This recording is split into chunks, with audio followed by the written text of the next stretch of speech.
Assalamualaikum warahmatullahi wabarakatuh.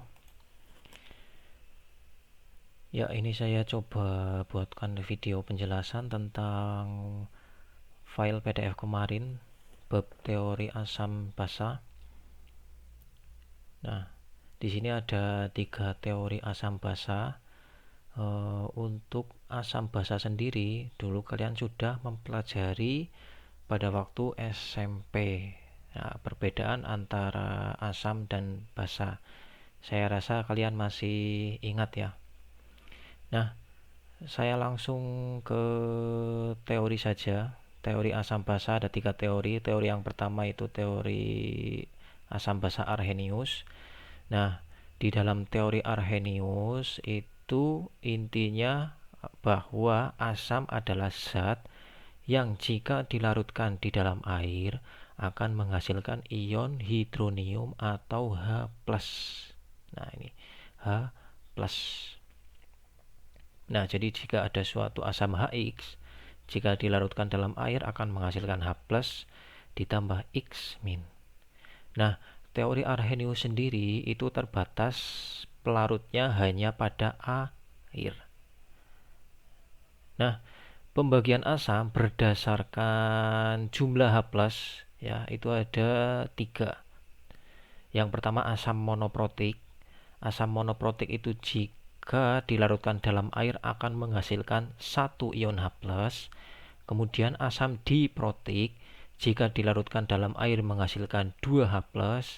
Dan asam poliprotik, jika dilarutkan dalam air menghasilkan lebih dari 2 H+. Nah, saya kasih contoh untuk yang asam monoprotik, misalnya HCl. Nah, dilarutkan dalam air menghasilkan H+ plus Cl-. Nah, di sini koefisien H+-nya ada 1. Nah, ini termasuk ke dalam asam monoprotik. Kemudian ada asam diprotik. Dilarutkan dalam air menghasilkan 2 H+, contohnya H2SO4. Ini terurai dalam air menghasilkan H+ ditambah SO4 2-. Nah, di sini koefisien H+-nya ada 2. Nah, 2H+ ditambah SO4 2-. Nah, maka H2SO4 termasuk asam diprotik. Nah, untuk asam poliprotik, contohnya misalnya H3PO4. H3PO4 terurai dalam air menghasilkan 3H+ ditambah PO4 3-, muatannya -3. Nah, ini di dalam tabel 1.1 ada beberapa contoh asam dan reaksi ionisasinya.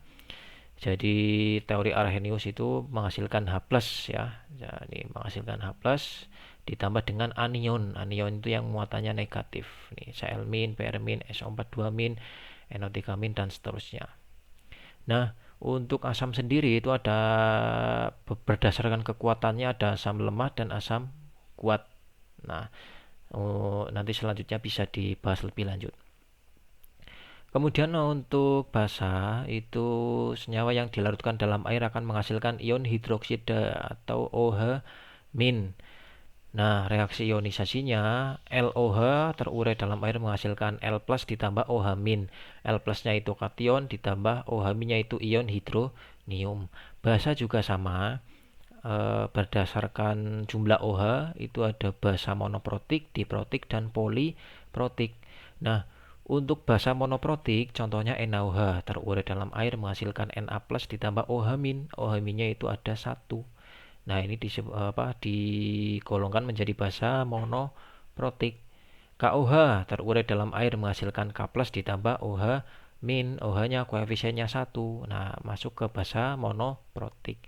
Nah, basa diprotik itu basa yang jika terurai di dalam air menghasilkan 2 OH- ya, atau 2 ion OH-. Contohnya MgOH2 terurai menjadi Mg2+ ditambah 2 OH-. Nah, OH-nya ada 2. Nah, dia masuk ke basa diprotik. Nah, kemudian basa poliprotik ya, jika terurai dalam air akan menghasilkan lebih dari 2 OH-. Nah, lebih dari 2 berarti kan 3, 4 dan seterusnya. Nah, AlOH3 terurai menjadi Al3+ ditambah 3 OH-. Nah, ini koefisien OH-nya 3. Nah, berarti termasuk basa poliprotik. Nah, berdasarkan kekuatannya itu basa juga dibagi jadi dua, ada basa kuat dan basa lemah. Nanti kita bahas lebih lanjut. Nah, teori yang kedua itu teorinya Bronsted-Lowry. Nah, Bronsted-Lowry itu menjelaskan bahwa sifat asam basa pada larutan yang tidak mengandung air. Nah, ini kelemahan ini diatasi menggunakan teori asam basa Bronsted-Lowry. Nah, jadi tadi untuk teori Arrhenius karena pelarutnya kan hanya terbatas pada air. Jadi kelemahannya itu bagaimana jika pelarutnya bukan air. Nah, ini kelemahan dari teori Arrhenius. Nah, disempurnakan oleh Bronsted-Lowry. Nah, untuk teorinya Bronsted-Lowry itu menjelaskan bahwa asam itu merupakan donor H+, ya.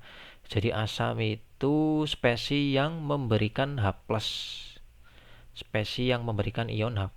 Kemudian basa itu adalah spesies yang menerima H+ atau akseptor H+. Akseptor itu sama aja menerima. Nah, contohnya perhatikan reaksi berikut ya. HCl plus H2O menjadi H3O plus ditambah Cl-. Nah, dilihat HCl menjadi Cl-, H2O menjadi H3O. Nah, HCl menjadi Cl-, ini kan hanya berkurang, artinya hanya punyanya HCl itu diberikan satu kepada H2O, sehingga HCl-nya menjadi Cl-. Nah, HCl-nya karena memberikan H+, berarti dia bertindak sebagai asam. H2O menjadi H3O plus, H2O menjadi H3O. Nah, awalnya 2 jadi 3, berarti dia menerima 1. Nah, menerima itu berarti bertindak sebagai aseptor atau basa.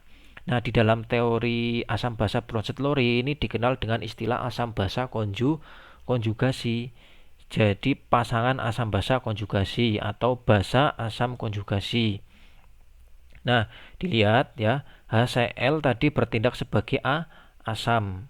Nah, menjadi Cl-. Dia kehilangan H1. Nah, berarti dia bertindak sebagai basa konjugasi. HCl-nya sebagai asam, Cl-nya sebagai basa konjugasi. Nah, H2O ya, dia bertindak karena menerima H+, berarti bertindak sebagai basa menjadi H3O. Nah, ya, hanya bertambah. Nah, berarti ini basa ya, bertindak sebagai basa. H3O-nya bertindak sebagai asam konjugasi. Nah, begitu. Nah, kemudian teorinya yang ketiga itu teorinya Lewis. Nah, di dalam teorinya Lewis itu dijelaskan bahwa asam merupakan aseptor atau spesies yang bertindak sebagai penerima pasangan elektron. Kemudian basa itu spesies yang bertindak sebagai donor pasangan elektron. Nah, sebagai contoh misalnya NH3, ini kurang H1 ini sebetulnya. NH3 bereaksi dengan BF3 menjadi NH3 BF3. Nah, bisa dilihat NH3 dia masih punya pasangan elektron bebas ya. Di sini ada H1 ini ya. Jadi H, H, H. Nah, ini ada sepasang pasangan elektron bebas karena N merupakan golongan 5A. Jadi sudah dipakai 3, masih ada sepasang elektron bebas. Nah, B golongan 3 mengikat F sebanyak 3. Berarti dia sudah tidak punya PEB. Nah, NH3 ya yang punya sepasang elektron bebas ini diberikan kepada B ya, diberikan kepada B sehingga mengikat B ya. NH3 BF3. Nah, NH3-nya memberikan, BF3-nya menerima. Maka NH3-nya bertindak sebagai basa karena memberikan pasangan elektron bebas. BF3-nya bertindak sebagai asam karena menerima atau asektor pasangan elektron. Nah, ini untuk teori asam basa. Kemudian subbab kedua, kesetimbangan ion dalam larutan. Kesetimbangan ion dalam larutan.